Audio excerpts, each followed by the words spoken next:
Hi, my name is Sister Kateri. I've been a religious sister for almost 14 years.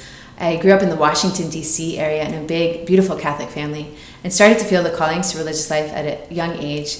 By the time I was being confirmed and headed off to high school, I knew for sure the Lord was calling me to be a religious sister, and I was excited about it. I remember praying at that time, Lord, if this is what you want, I want it too, but not yet, and let's not tell anybody about it. I went through high school, did very well, was involved in a lot of sports and different activities. My senior year, I found out in December that I had been accepted early to Harvard University. I was excited about that too. I thought that was a gift from the Lord. I remember praying though at that time, Lord, don't worry, I still want to become a nun if that's what you want, but not yet, again, and let's not tell anybody about it as I headed off to Harvard.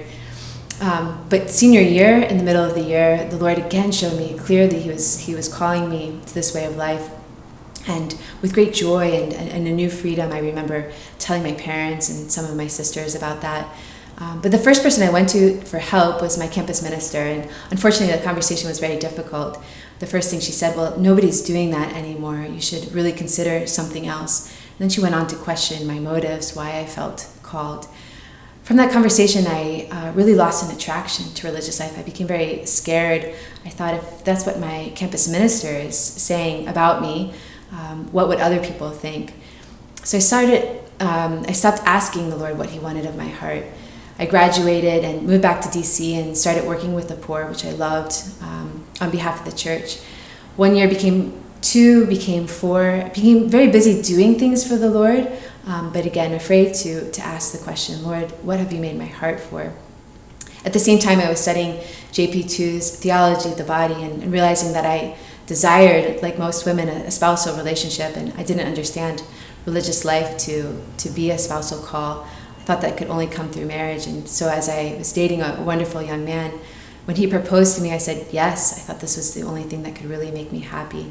But soon into the engagement, I felt a real sadness, a sadness I couldn't shake. I had trouble sleeping, I had trouble eating, had to go before the Lord and really beg Him for clarity and for guidance.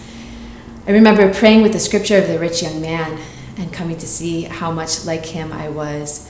The line, he walked away sad because he had many things, struck me to the heart.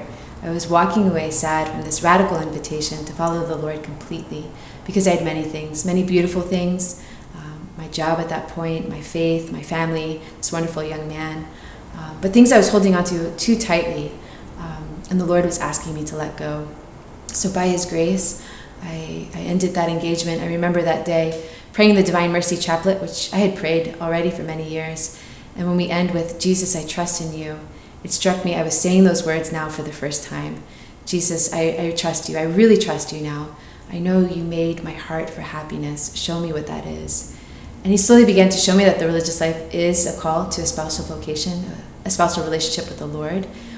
As that reality began to sink in and I began to really discern in earnest, a new joy came to me. And as I found the CFR sisters in New York and began visiting them, I knew that it would be with them that I would live out this life.